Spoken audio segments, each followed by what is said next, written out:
Olá, olá. Cara, vocês não estão sabendo, mas agora vocês vão assistir depois no YouTube, eu vou deixar disponível.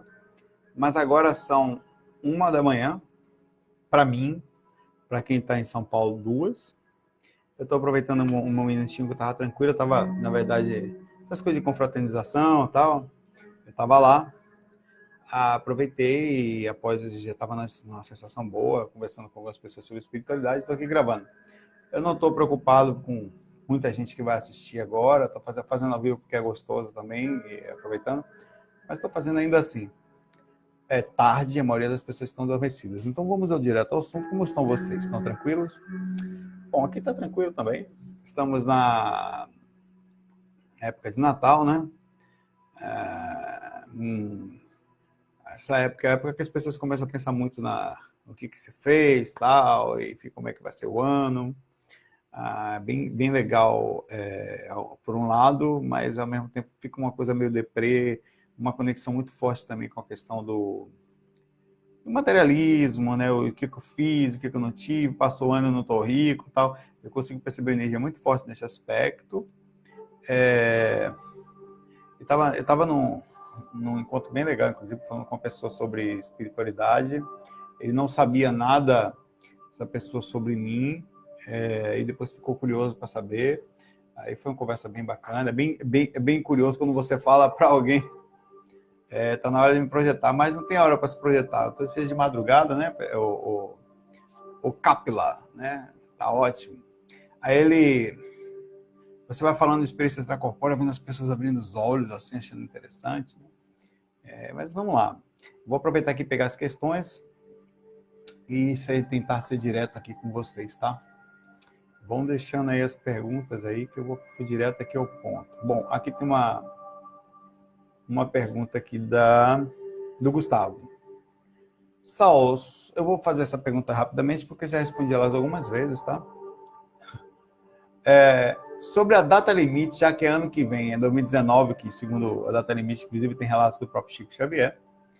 Você recebeu alguma informação sobre? Não, eu vou falar a você, eu costumo falar que eu sou um projetor sem aviso, eu sou um projetor astral meia boca, eu saio do corpo sim, saio consciente sim, acordadíssimo, mas ninguém me fala nada, eu sou um cara desinformado, eu não sei, e tem muita gente muito bem informada, cheia de informações mediúnicas, de coisas, para mim não é dado nada disso, mentor nenhum chega para mim falar quando vai acabar o mundo, quando vai ter, o máximo que eu sei é sobre a vida de uma situação temporária que aquele espírito está passando por aquela dificuldade, ou às vezes quando eu estou passando por algum assédio, ou quando alguém perto está passando por um processo de assédio.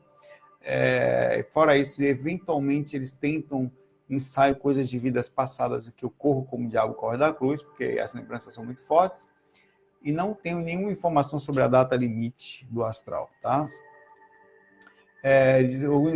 Sei a questão teórica, né? Tem na data limite, aconteceu praticamente com quem não sabe, é uma data em que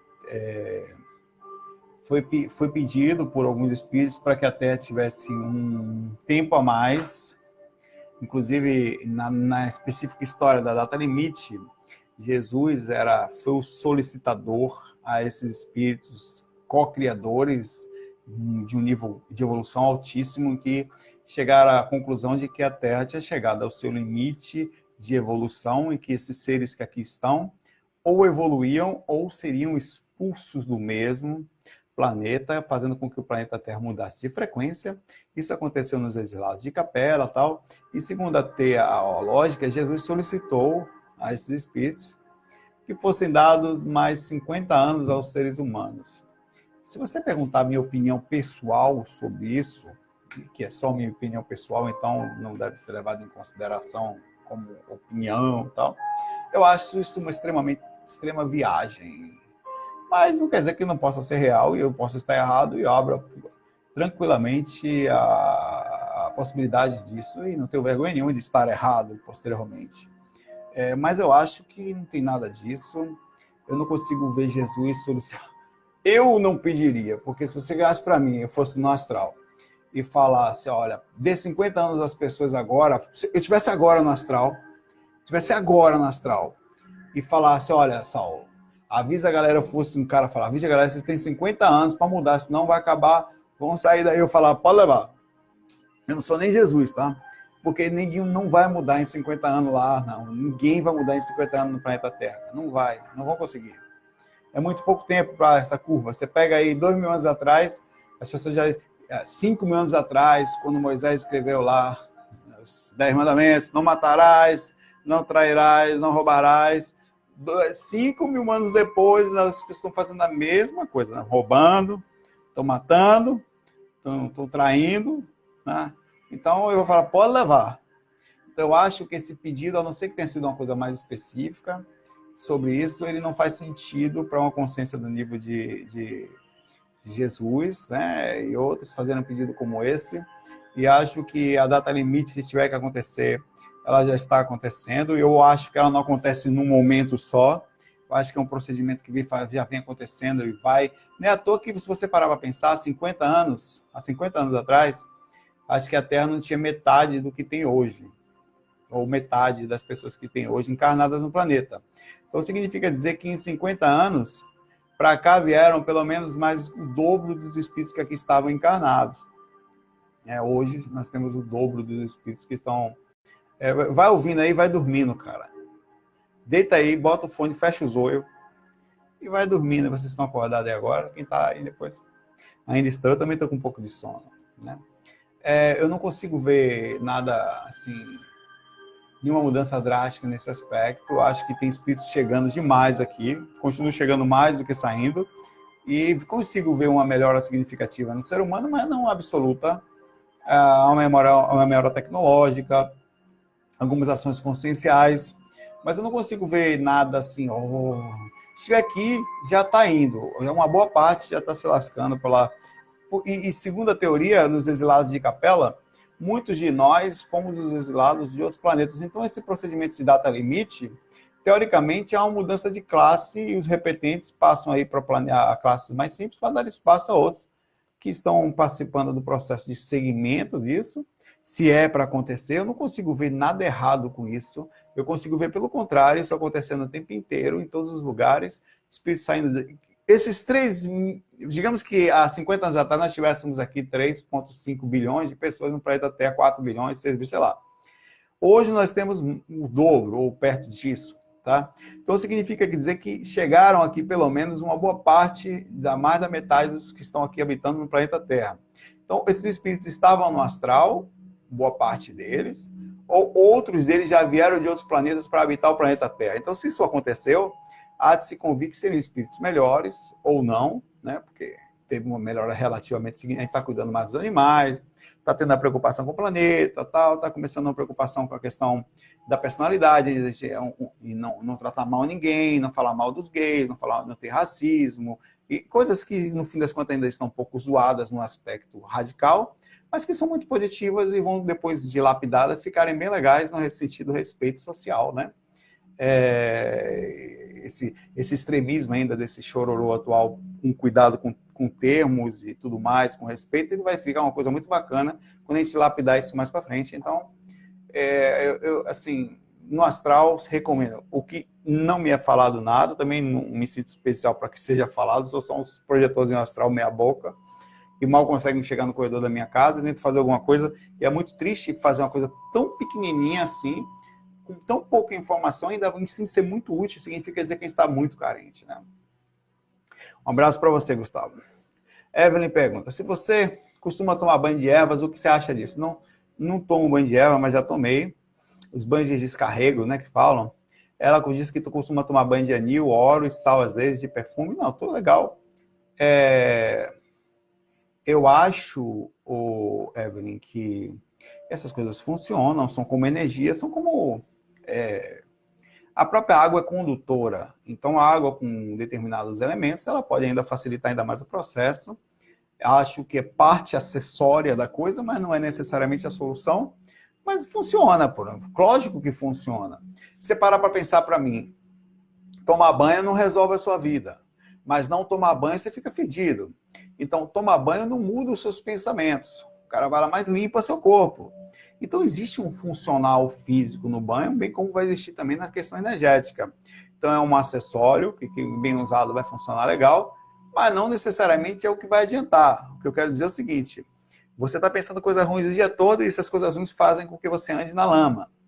Então, é muito legal que você, através do bom pensamento, desvie de alguns dos lamas, se possível, para que faça com que um banho não seja tão intenso. Isso vai no aspecto exatamente da questão energética, funcionando exatamente da mesma forma, onde você não se suja tanto, então, obviamente, você não precisa também tomar tanto cuidado com isso.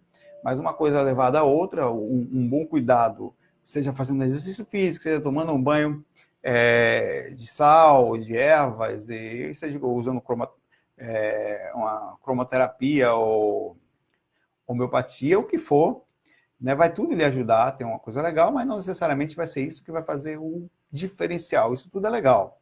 O diferencial sempre é a consciência no processo, tá?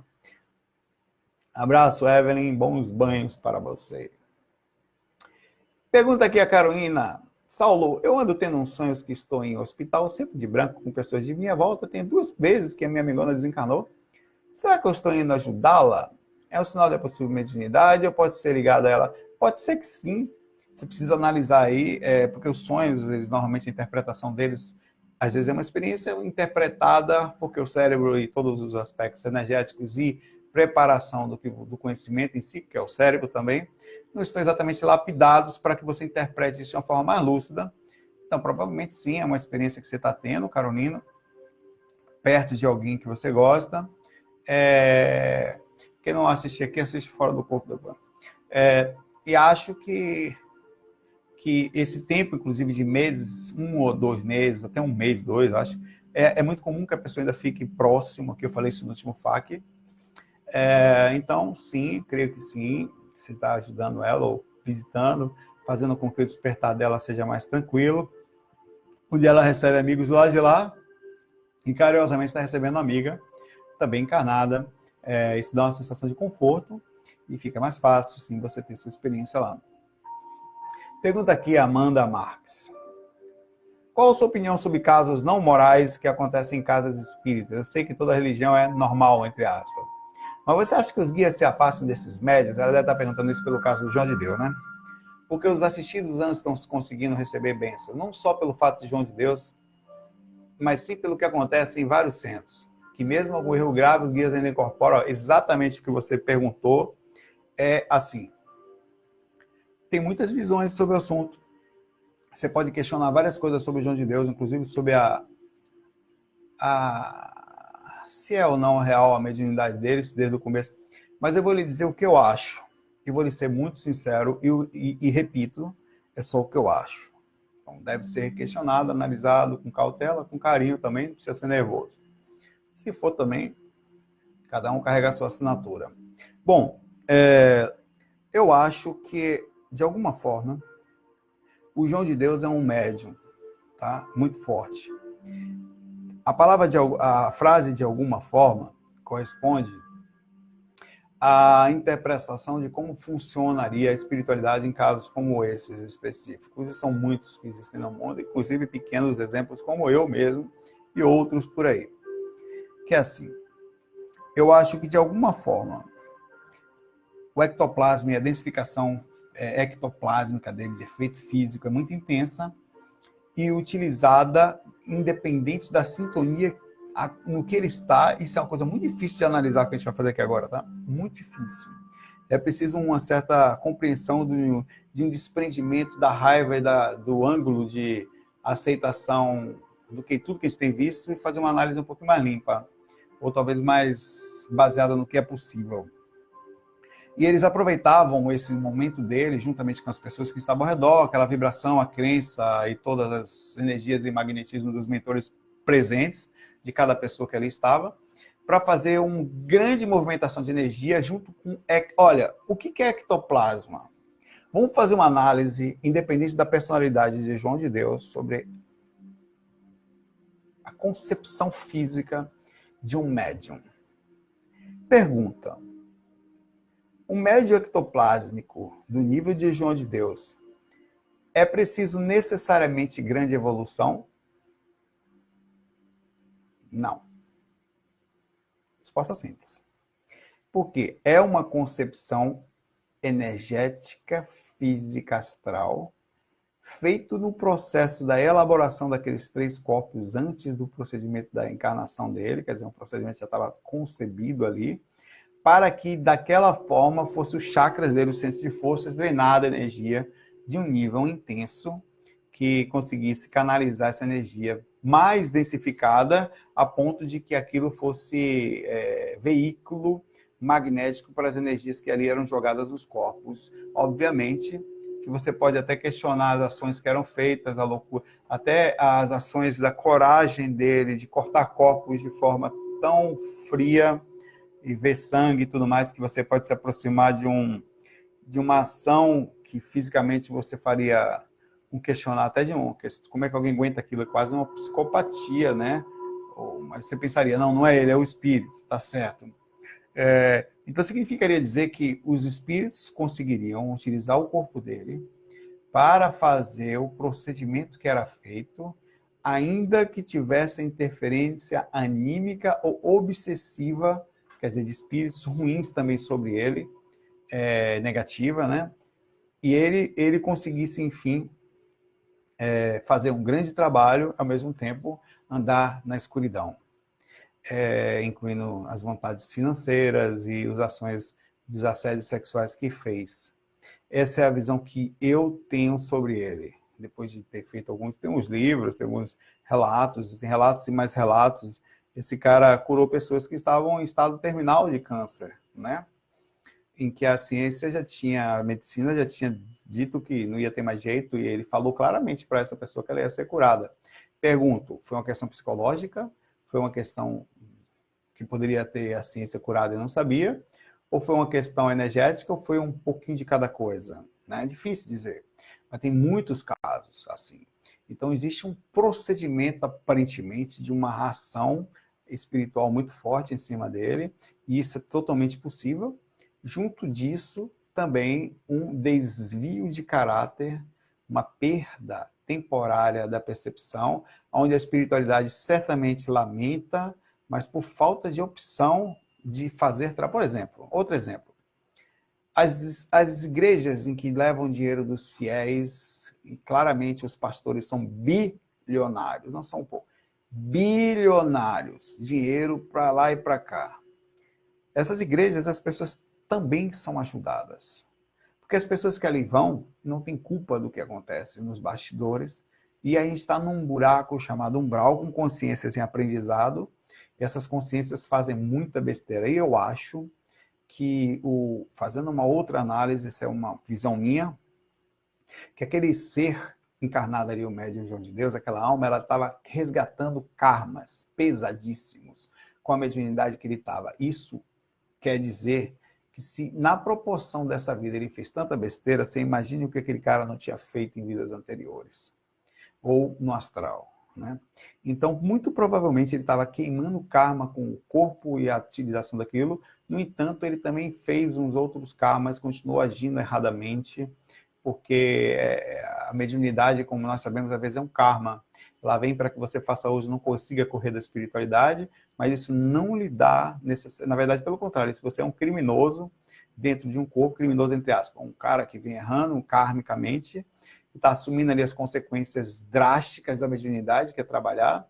Não é à toa que teve relatos, verdadeiros eu não sei se são, que ele, dentro da delegacia, tiveram um policial atropelado, quadros quebrando, teclados com um reboliço lá, que são efeitos de ação de energia ectoplásmica densificada, e que me levou a fazer uma análise sobre isso, de que é possível que isso tenha acontecido, sim, assédios fortíssimos em cima da energia que ali estava sendo gerada, já que é efeito físico, ela consegue se aproximar mais da matéria, e a consequência disso é que, ou ele vai doar essa energia ectoplásmica que dá de ficar acima dele, ou ele não vai durar muito, tá? Ele vai desencarnar rapidamente.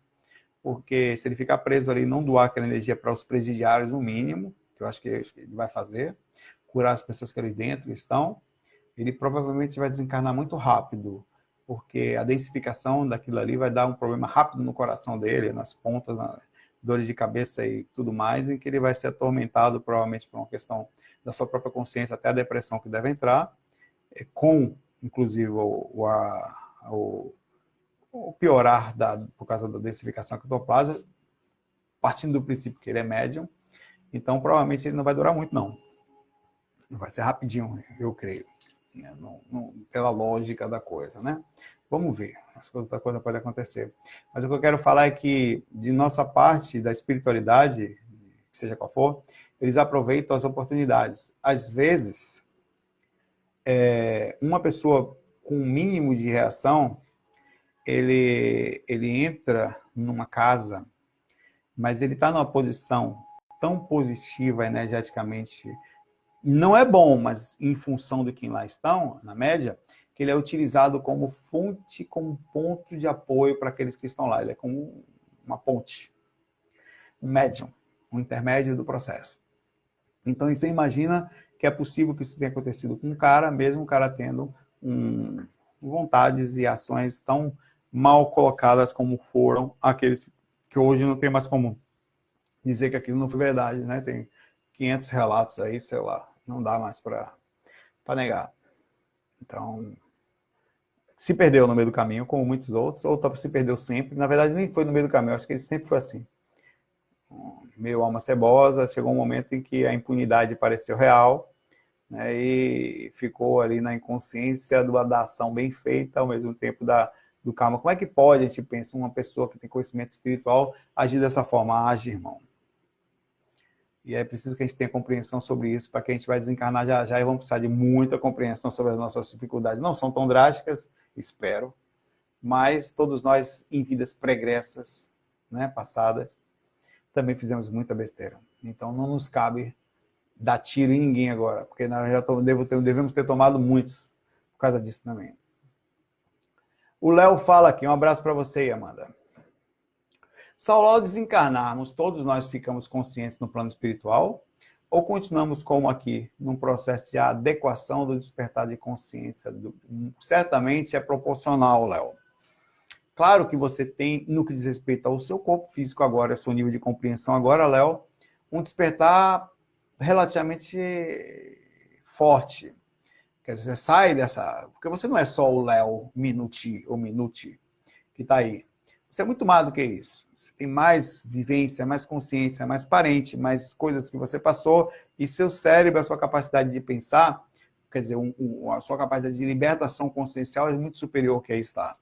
Então, partindo desse princípio, certamente você vai ter um nível de consciência relativo, mas obviamente vai variar de acordo com alguns fatores, e não posso dizer, digamos que você desencarna em extrema desarmonia por alguns aspectos, então você pode ter um estado alterado de consciência temporário entre um procedimento da erraticidade até que alguém encarne em você novamente, mas isso é um caso à parte, partindo do princípio de um processo de reencarnação em tese equilibrada, não superior, mas simples, você não foi tão desesperadamente desequilibrado na sua andança na Terra, então você desencarna e passa por um processo de melhora lá, de percepção, de análise da sua última vida, e a continuidade de situações que você estava, revendo pessoas e locais que você costumava ir, e ações, continua fazendo um trabalho, e você tem um nível de despertar da sua consciência em função de uma pequena vida que você tem aqui. É como se eu te perguntasse, Léo, você já fez curso sei lá, você foi formado em administração, fez cursinho não sei aonde, jogou futebol, não é como se eu te perguntasse, Saulo, depois que eu sair da quadra de futebol, eu vou me lembrar do meu curso de administração, você vai se lembrar de tudo que você é, além do cara que joga bola só, além do cara que fez um cursinho em tal lugar. Isso é muito mais do que isso, tá? Isso é muito, o seu despertar é consciencial, é proporcional, sim, às coisas que você vivenciou, às coisas que você pode magneticamente rememorar, sem muitas dores, porque assim como nós temos consciencialmente um alívio, né, magnético das rememorações enquanto encarnados, nem todas as pessoas desencarnadas conseguem se lembrar claramente de tudo, porque não podem. Eles ficam, inclusive por isso, em frequências mais baixas, terceira ou quarta ou quinta dimensão, uma frequência ali como o nosso lar, né, que é uma dimensão no umbral, e não chegam a ir mais longe, não são induzidos magneticamente à rememoração para não sofrerem. Porque às vezes as dores das rememorações pregressas ainda não é melhor que não sejam lembradas agora. Inclusive, muitas vezes reencarna um pouquinho mais rápido por isso. Abração. Adriano Moraes, gostaria que você falasse sobre intuição. Principalmente quando você fala para refletir sobre os pensamentos que são ou não da nossa mente. Essa é uma coisa muito difícil. A intuição, ela é parte do aspecto mental da consciência. Existem 3 aspectos, né? Que é o aspecto físico, energético e mental. Lembrando que o energético inclui aí o emocional, que é parte da coisa, em tese, né? Está ali no meio da coisa, o sentimental e emocional. E a intuição faz parte da questão mental. Então, as questões mentais são as mais difíceis de serem analisadas.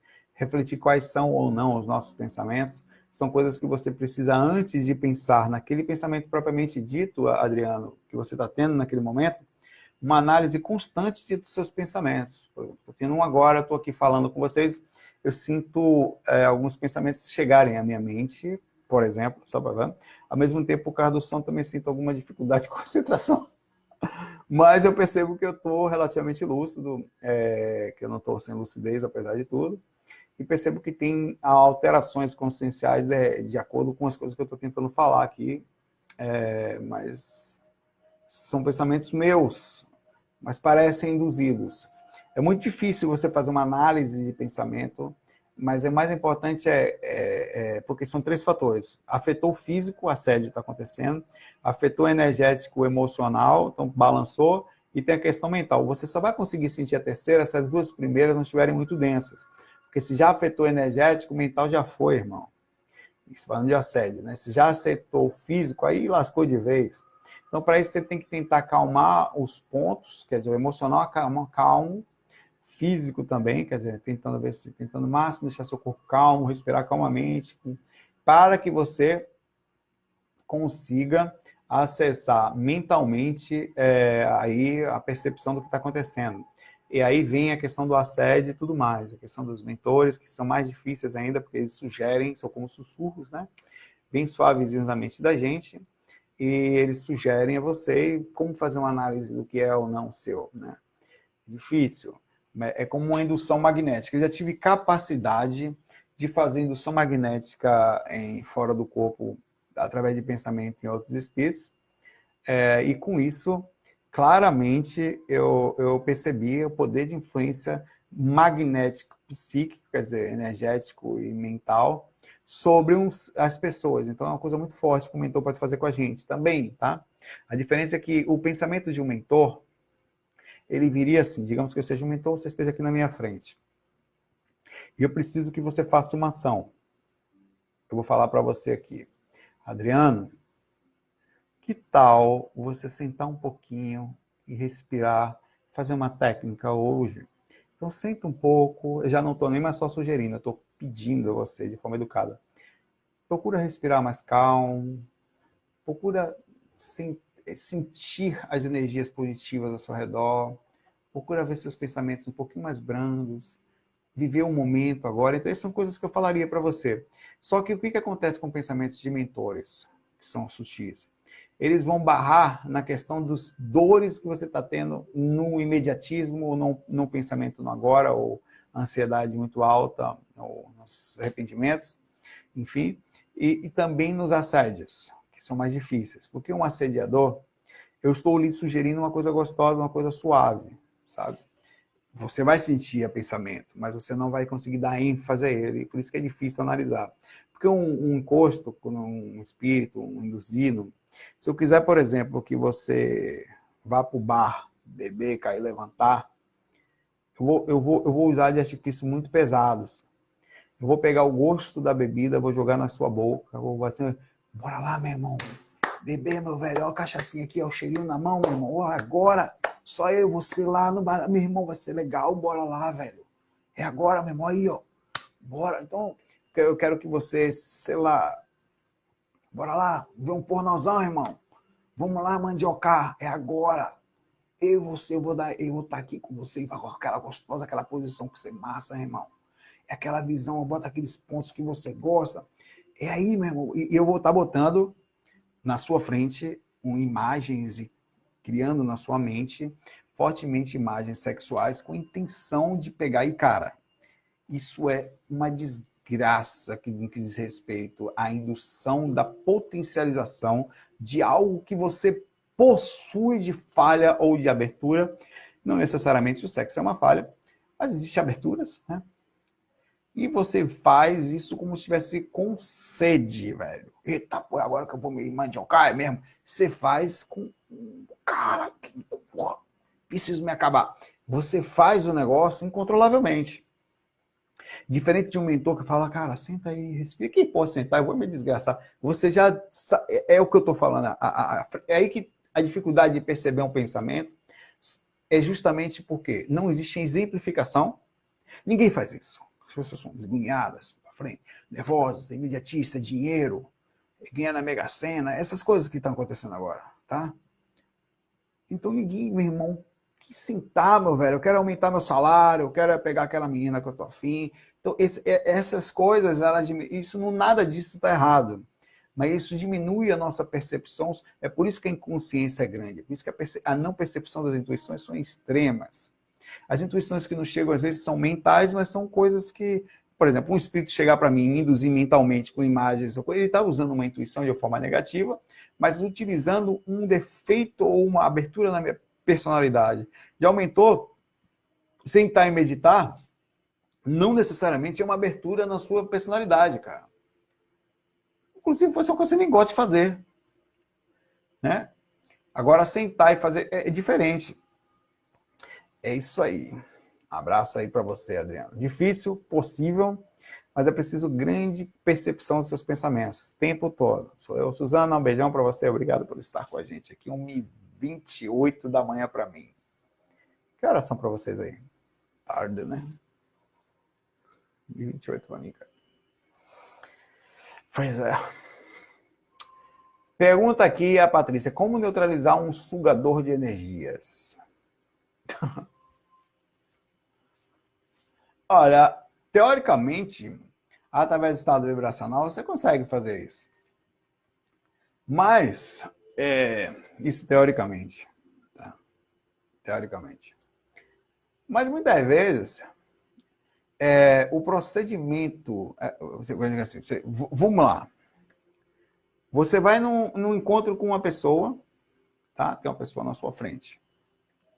E essa pessoa, você começa a sentir sono, você começa a sentir dificuldade de concentração.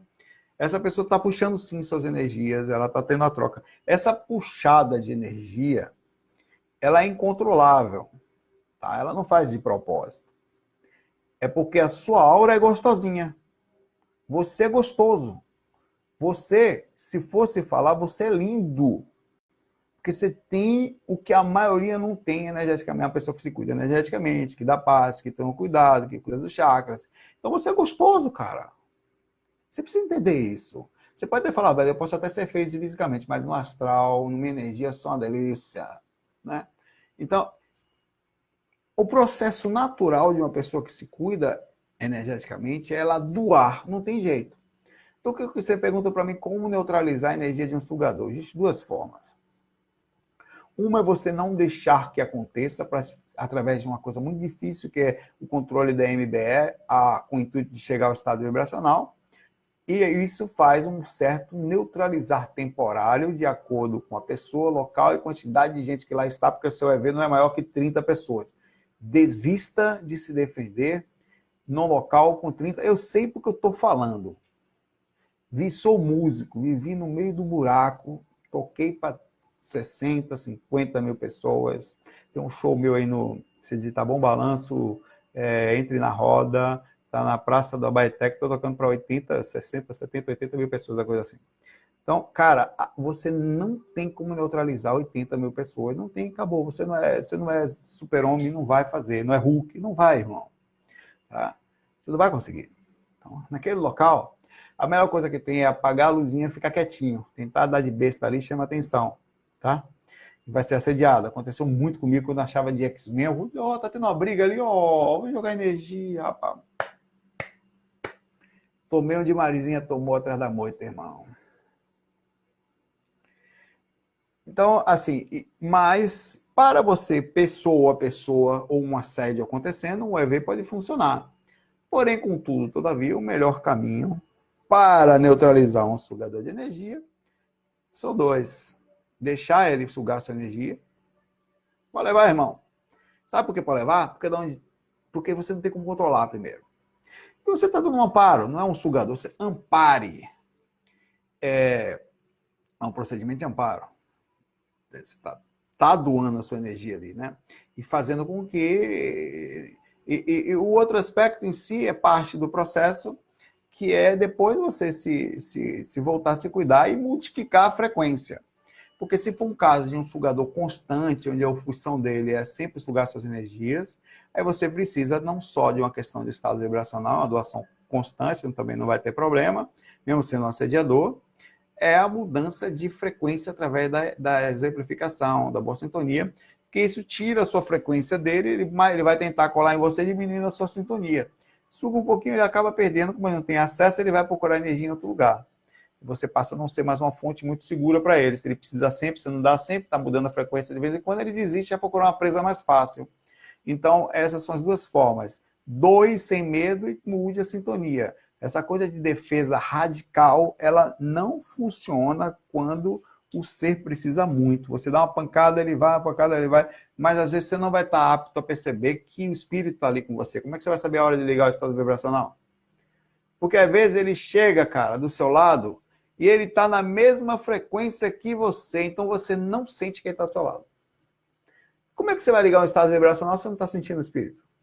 Não vou fazer um EV aqui, porque você não está sabendo que ele está ali. Você vai ficar EV 24 horas? Não vai. Então uma hora ele vai encarcar em você, meu irmão. A melhor opção é deixa levar.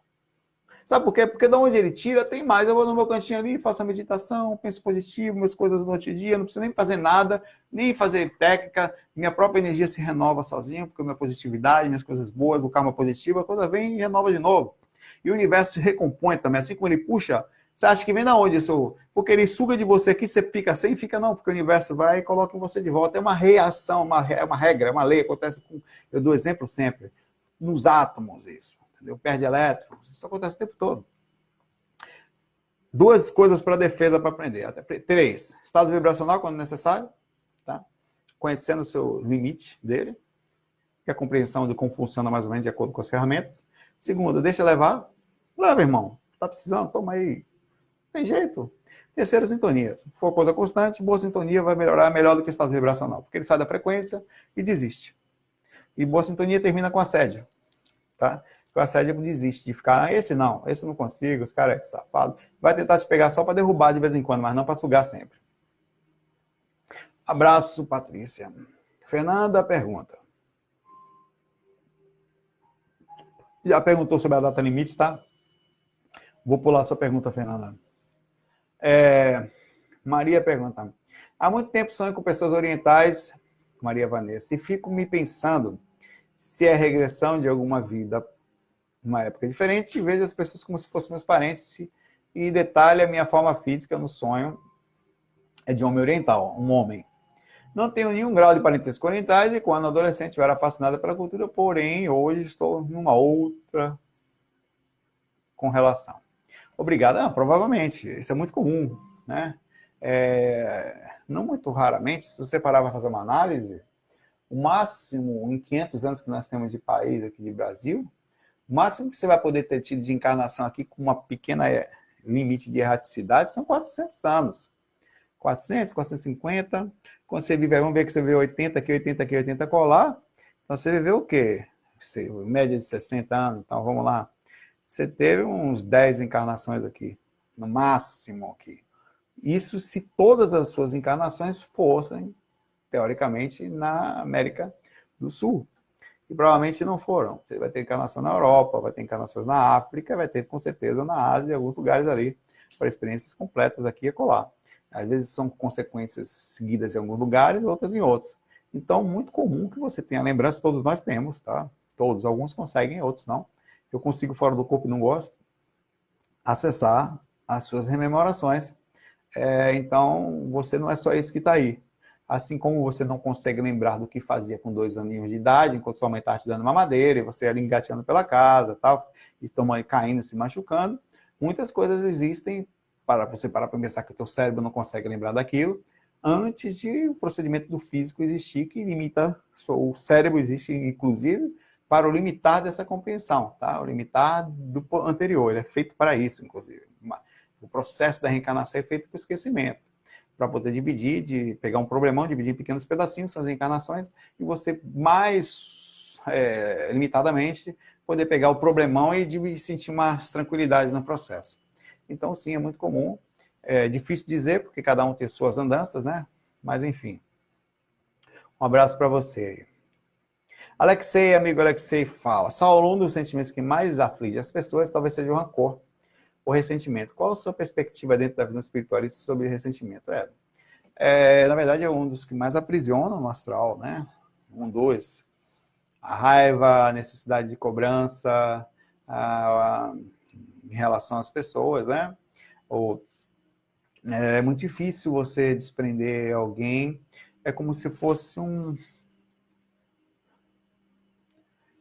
surto, né? Um surto pode ser bem longo, onde a pessoa cria um senso de realidade sobre aquilo, onde ela cria uma lógica sobre a raiva, sobre o que vai fazer, por exemplo, um espírito persegue o outro, ou alguém encarnado, normalmente, quando eu vejo, ou desencarnado, enfim, eu nunca tem, mas é mais raro.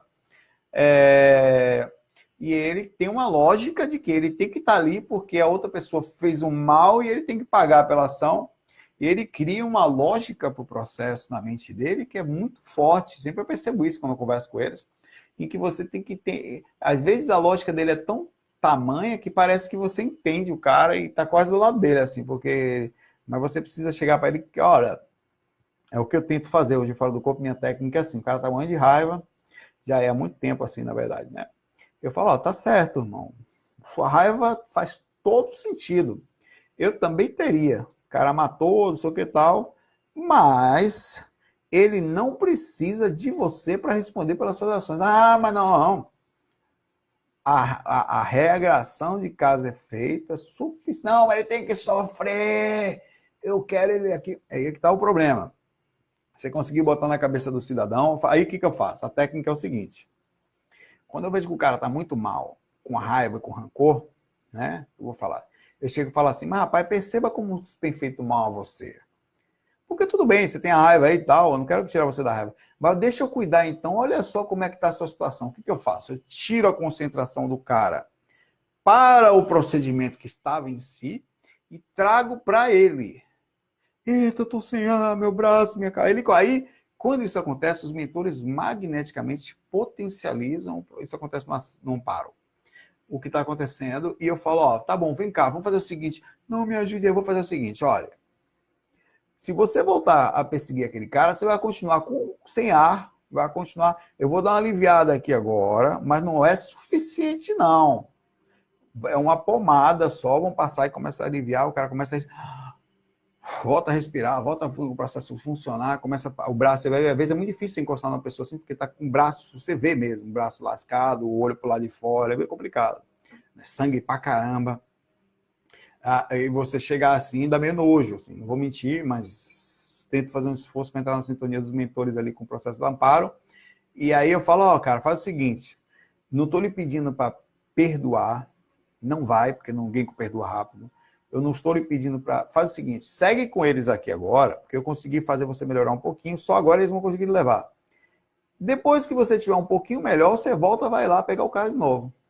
Eu posso voltar? Nem pode, mas você não tem que se... Não é melhor voltar sem dor? Você fica mais forte para fazer a merda, depois você desgraçar o cara de novo. Cara, eu falo assim mesmo, viu, por Deus. O que acontece normalmente? O cara sai dali, ele está num surto. Quando ele vai para a dimensão melhor, para um hospitalzinho, nem que seja de primeira e segunda dimensão, ele passa por um processo ali dentro ele adormece magneticamente de cura melhor e o nível de percepção do surto dele sai de um profundo e vai para um nível intermediário. Quando ele retorna, ele está com raiva, mas ele está se sentindo melhor. Então ele fala, aí ali explica, olha, não é ideal que você volte, você quer ficar com dor de novo, quer ficar pressionando, não, então pronto, esse cara ele vai responder pelas ações dele. Mais cedo ou mais tarde, a repercussão, inclusive quando você sair, é que o karma vai começar. Porque você está usando o seu tempo kármico, eu costumo falar isso também, para perturbar o karma universal. Porque enquanto ele não tiver um pouco de alívio para compreender, porque que foi a função do karma? Isso eu não falo para o espírito, né? A função do karma é fazer com que você compreenda que determinada ação, karma com K, universal, que o que foi feito dessa forma não é legal.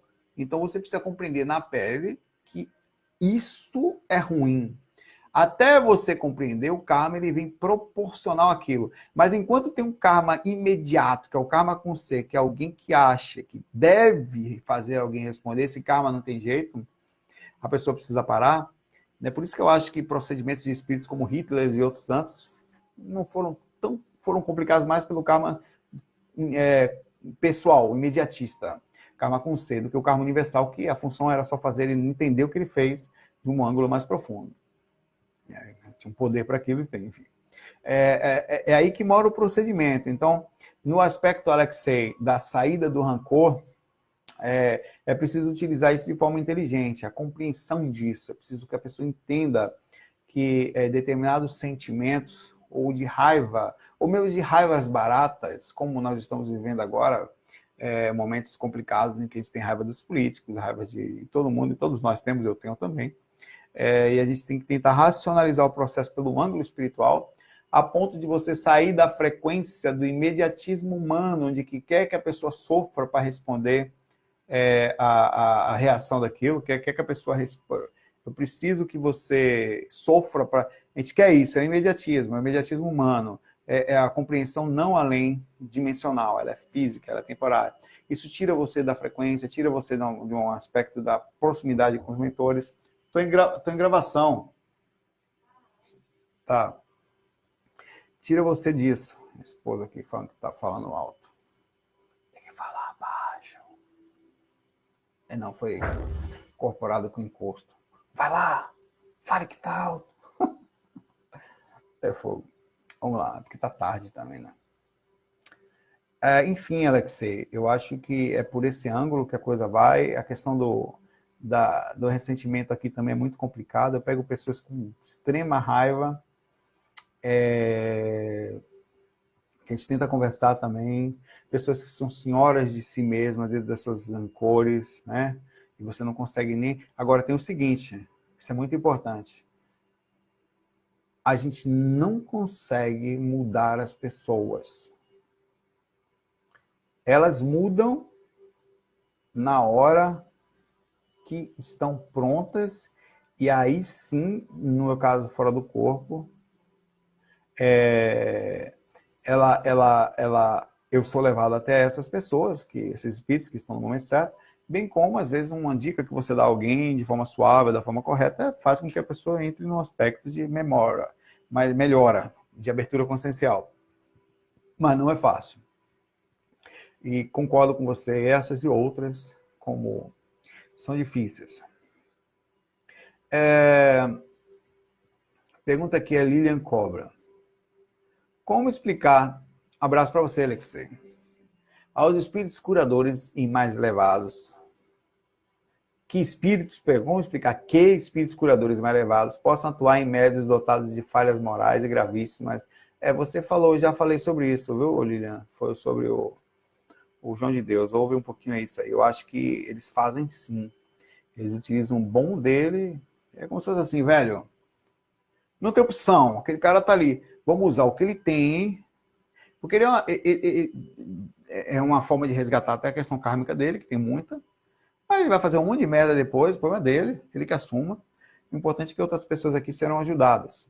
Então, é uma forma prática de entender o processo, parece ser fria ao mesmo tempo, parece não conseguir a compreensão da saída entre um lado e outro, mas eu consigo ver isso de forma muito tranquila, acho possível, e se me perguntassem, eu pergunto para você, uma pergunta interessante, vou tentar elaborar aqui. Você está, certo? Num ambiente complicado. Imagine que você esteja na África, numa região onde as pessoas passam muita fome, muita fome, certo? E você tem uma pessoa ali dentro que consegue subir o morro onde você está lá em cima, e descer para levar comida para aquelas outras pessoas que estão ali embaixo. Só que essa pessoa que sobe, ela tem uma força para subir. Ela não é uma pessoa tão boa assim. Ela vai levar essa comida para essas pessoas, mas também vai se aproveitar delas em outros aspectos. Porém, a comida vai ser dada a essas pessoas. Pergunto a você, você como uma pessoa que está ali naquela situação, precisa pensar sobre uma solução para ajudar aquelas pessoas que ali estão com fome. Você pensando no aspecto como mentor, você o que precisa não pode ser jogado essa comida, ela precisa de um intermédio para que leve ela até lá, porque senão não ia dar certo. Então, você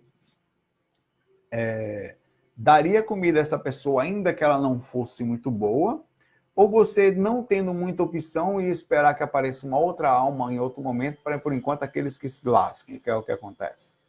Então acho que é por aí que pensa a espiritualidade. Eles pegam o lado bom das pessoas, certo? E os outros respondem pelas repercussões naturais, as atitudes dela, as atitudes positivas são positivas, né? É engraçado, vocês estão dizendo que travou, para mim não está travado aqui não. Está funcionando normal, por enquanto aqui. Pois é, foi encosto. Então essa pergunta é um dilema que eu quero que você pense aí. Para você ver como tem lógica isso que eu estou falando. Como faz sentido. Aí você vai pensar, nossa, como é que pode e tal, cara? As ilusões, as enganações, os processos, cara, isso aí é problema de cada um. Mas dizer que a espiritualidade não utiliza isso como fonte positiva, eu tenho certeza que usa. Vou fazer mais duas perguntas. Saulo, Davi, que já é tarde, eu tenho que... Enfim. Davi Lessa de Oliveira, você pratica TENEPS? Não, já falei diversas vezes. Não pratico por vários motivos. Isso são alguns pessoais. Eu vou dizer a você aqui a minha visão sobre a coisa, mas não tem nada a ver com a coisa em si. Eu acho a TENEPS uma prática fantástica. A TENEPS significa tarefa energética pessoal, para quem não sabe. É uma proposta que ela já existia em outros aspectos, foi aprimorada pelo Valdo Vieira, onde se cria diariamente tem um livro, Manual da TENEPS, se eu não me engano, ele é gratuito para ser baixado, tá? No site lá deles aí, hoje em dia, onde você se coloca à disposição de espíritos doando energeticamente todo dia, durante 1 hora do seu dia, todo dia, mais ou menos no mesmo horário, escolhe o período lá e começa. A TENEPS desenvolve o seu parapsiquismo, desenvolve o seu contato espiritual, desenvolve vários aspectos. E precisa de grande organização. É isso aí porque eu não sou uma pessoa capaz de fazer, eu não sou um cara organizado. Essa é uma das aptidões que eu vou ter que desenvolver nas próximas vidas. Eu sou dedicado, mas não organizado. E mesmo assim, sou persistente, mas não organizado. Então, eu não consigo, não posso, não vou conseguir continuar a TENEPS diária. Também não acho, falando bem simplesmente sobre minha própria vida, que eu deveria, que alguém tenha essa obrigatoriedade. No entanto, é uma proposta que não é obrigatória, mas quando começa, dizem que ser muito positiva, pelo aspecto energético. Mas o que eu acho? Eu dou um exemplo sempre, eu vou terminar isso aqui, porque já falei disso várias vezes, tá? Da pessoa que abre uma casa e começa a doar cestas básicas. Abre aí, ó. Toma aí, cesta básica de graça, cesta básica. É isso que acontece com a TENEPS. Então começa a fazer, vai ter um organizador, vai começar a fazer fila. Aí você doa cesta básica por 3 anos, 4, 5, 10 anos. De repente você tem uma depressão, que não é aconselhável para quem, normalmente não acontece com quem faz, mas sei, alguém morre, acontece alguma coisa, você não estava esperando, e você entra num processo que precisa parar. Irmão, não importa se alguém morreu, se você ficou doente, se seu cachorro morreu, se faltou comida, se faltou dinheiro na sua vida. Quando você fecha a casa que doava cesta básica de graça por 10 anos e aquelas pessoas estavam acostumadas todo dia ir lá pegar, ninguém vai chegar para você e falar, não, irmão, tudo bem. Não. As pessoas vão cobrar. E vão cobrar forte. E vão lhe ser depois, muitos desses, ferrenhos perseguidores por terem os acostumado. É assim que funciona a lógica das pessoas que necessitam. Elas não conseguem ver o outro, só elas. Então, por esse motivo, eu acho a TENEPS algo para quem tem grande responsabilidade, grande disciplina, grande organização, e não é para seres como eu, nem com pessoas desorganizadas. Se você tem um nível de organização, procure estudar, procure ler, procure ver a coisa em si, mas eu acho, por exemplo, eu faço doação energética diariamente, sem compromisso. Não vem negócio de... Não. Estou fazendo um vídeo para vocês agora, quase 2 horas da manhã, porque eu quero. Estou forçado aqui. Estou com sono. Estou aqui tranquilo. Fazendo porque eu quero fazer. Vou deitar daqui a pouco para continuar a prática energética, que eu já fiz um pouquinho mais cedo, antes de sair. Porque eu quero. Vou deitar, doar um pouquinho de energia para o céu, pensar um pouquinho nas pessoas fora do mundo, tentar ver com que as pessoas que precisam, sei que lá, um vizinho, um amigo, sei lá, porque eu quero. Isso acontece uma repercussão natural no momento que eu faço aquilo. Talvez não seja tão séria, tão mentores tão dedicados como na TENEPS, mas meus mentorzinhos ali, que talvez não enxerguem muito, são mentores relativamente cegos, como diria o Valdo, mas são gente boa pra caramba, como eu, conhecem coisas, são dedicados, e vão fazendo os procedimentos simples. Porque eu quero. Não é porque eu sou obrigado, não é porque eu marquei um compromisso, não é porque eu tenho que fazer para sempre. Então, eu não posso fazer isso. Mas você pode, meu irmão, faça. Mas, sinceramente, eu prefiro fazer as coisas que eu gosto de fazer, ajudar sem desespero no que diz respeito ao compromisso desesperado de ter que fazer, porque tem que fazer, sério mesmo. Já basta ir para o trabalho todo dia, todas as coisas que tem que fazer, porque tem que fazer. Mas não quer dizer que eu talvez espiritualmente não tenha evolução, entre aspas, ou para isso. Vamos lá. Gustavo Tiano. Sobre as pessoas que defendem ferozmente um lado político, como essa relação é no astral. Depois do desencarne, as pessoas continuam obcecadas por políticas ou uma coisa exclusiva da Terra? Eu acho que o lado político ele é exatamente outros lados, como lados religiosos, as certezas e as induções, os surtos que levam a gente a lados extremos. Tem um lado político ou outro, faz parte das escolhas. Você não tem um time de futebol, aí você desencarna, você continua torcendo pelo, sei lá, aqui o pessoal tá, sei lá, o cara vai ser corintiano depois de desencarnar, vai pro Brau. Mas eu acho que essas coisas são parte do processo da encarnação, né? Você, quando desliga da encarnação, essas coisas também vão embora com você. Eu não consigo ver. Alguns talvez entrem num processo ideológico um pouquinho mais forte e possa até desencarnar e viver em função de seguir a torcida do Corinthians como espírito, porque quer ficar ali no meio, provavelmente deve ter uma galera ali espiritual, uma gangue corintiana ali no astral, como várias outros times também do país, proporcional ao tipo de torcida e a energia gerada. Mas assim como eu acho que deve existir pessoas que desencarnam no aspecto da política, proporcional a isso também, e não só seguindo aquilo, como utilizando as pessoas que ali estão para serem sugadas ou manipulando-as para que elas continuem energeticamente no sentido da raiva e da divisão, para que com isso ganharem mais, digamos assim, mais ódio, mais divisão entre as pessoas, criando um sistema de densificação energético que é extremamente salutar, no aspecto negativo mesmo, aos espíritos desequilibrados, que gostam de pegarem as pessoas em momentos pesados, como os políticos que nós estamos enfrentando em alguns momentos, e fazerem disso um procedimento fortíssimo através da lavagem cerebral. Lembrando que quantidade de conhecimento adquirido não é inteligência, certo? É somente a quantidade de coisa que você leu. Inteligência é a capacidade de processamento através do que se é aprendido, ou seja, por experiência direta na pele ou aquela que você lê dos outros através dos livros, e conseguir, através disso, direcionar caminhos através do aprendizado, alterar opiniões. Então, ter um lado feroz político, para mim, só mostra uma desarmonia. Acho que todos nós temos que buscar, de forma equilibrada, a sensatez, a coerência da alteração, se necessário, desses pontos, até porque podemos estar corretos ou não, né? Abrir a possibilidade disso é a inteligência. Vai estar sempre menos errado aquele que não se achar o tempo todo o certo. Pelo menos vai estar com a possibilidade de direcionar, né? Não ficar tão travado. Galera, é muito tarde, vai dar agora exatamente 2 horas da manhã. Tem exatamente 1 hora de vídeo. Obrigado por todos vocês, são poucas pessoas, na média de 40, 50 pessoas que estavam aqui com a gente aqui nessa pequena transmissão. Lembrando a vocês que eu tomei outra punição no YouTube. Eu descobri mais ou menos o que está acontecendo no YouTube, para finalizar.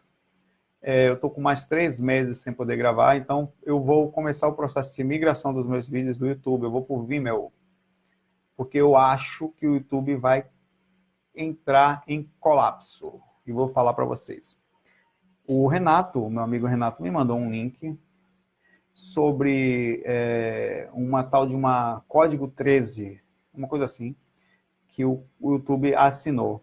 Nesse Código 13, significa dizer que você passa a ser responsável, o YouTube e você, por todas as músicas, termos que foram ali falados. Significa dizer que eu gravei 800 e poucos vídeos, incluindo quase 500 fax, 400 e tantos fax. Se num vídeo desse, atrás de mim, estivesse tocando uma música em a proporcional altura e letra seja suficiente para que o sistema do YouTube capte isso, significa dizer que esse vídeo vai entrar em aviso.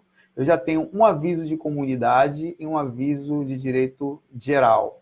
Significa dizer que se eu tiver 3 avisos, eu tenho um de cada um. Eu não posso ter 3 dos 2 pontos. Então, eu já tenho um de cada um. Eu tinha 3 meses aqui. Quando estava faltando só um mês aqui, eu tomei outro aqui. Certo? Então, se eu receber mais 2, esse outro aviso que eu tomei aqui foi por causa de uma música que eu toquei. Ele falou para mim já, no 3º aviso, todo o seu canal vai ser deletado. E, meu irmão, eu tenho 800 e poucos vídeos, eu não posso controlar o que eu gravei no passado. Significa dizer que meu canal vai ser deletado. Eu já estou deixando vocês sabendo disso. Não tem como controlar, a não ser que eu apague todos os meus vídeos, o que daria no mesmo. Eu refaça uma análise de todos os vídeos cortando áudio, o que eu não vou fazer.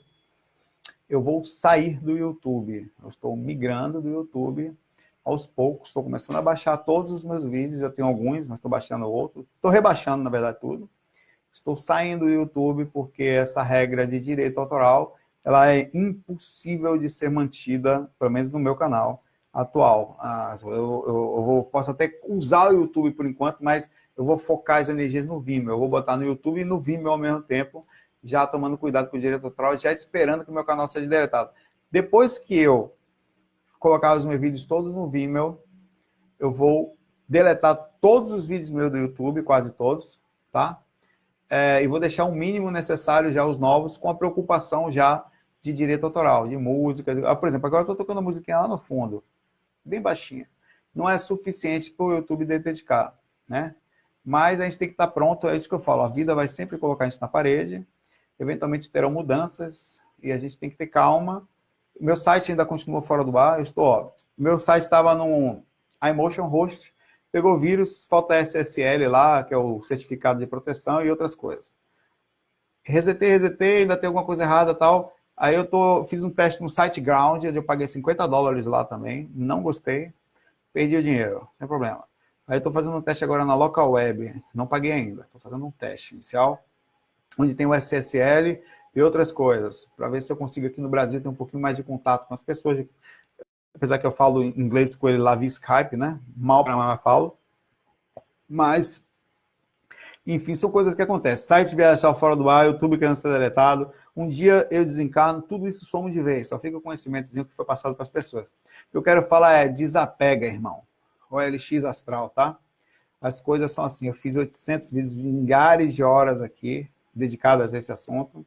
Milhares de informações, isso tudo não quer dizer absolutamente nada no que diz respeito ao que está aqui. O que importa foram as pessoas que assistiram, que processaram, tiveram suas pequenas alterações através disso, as mudanças, os insights, mas obviamente que a gente tem que tentar contornar enquanto estamos encarnados. Isso está acontecendo no YouTube, não é só com o meu canal. Muitos canais estão com problemas atualmente, e acho que a gente tem que migrar. Não dá para ficar num ambiente onde ele ameaça a gente por coisas que nós fizemos no passado e que a gente não tem controle, né? Não tem como controlar. Se eu botei uma musiquinha para tocar, não pode. Falou uma palavra, não sei o quê, não pode. Coisas de termos que eles consideram como racismo, não pode. Então, não tem opção, faz parte. Galera, um abração para vocês. Nos vemos por aí no astral. Bom voo para vocês, não só fora do corpo, mas com lucidez no corpo. E calma perante as dificuldades, né? Por isso que eu fiz um post recentemente perguntando sobre a questão da frustração no Facebook. Se alguma coisa dá errado dentro do seu plano, você fica irritado ou você mantém a calma? Que opção nós temos? Ficar irritado não adianta, a dificuldade já existe, né? Então tem que acalmar e ver se dá para fazer alguma coisa e ver se eu posso ser útil de alguma forma ou direcionar, desviar. É o que eu vou fazer. FI, fui!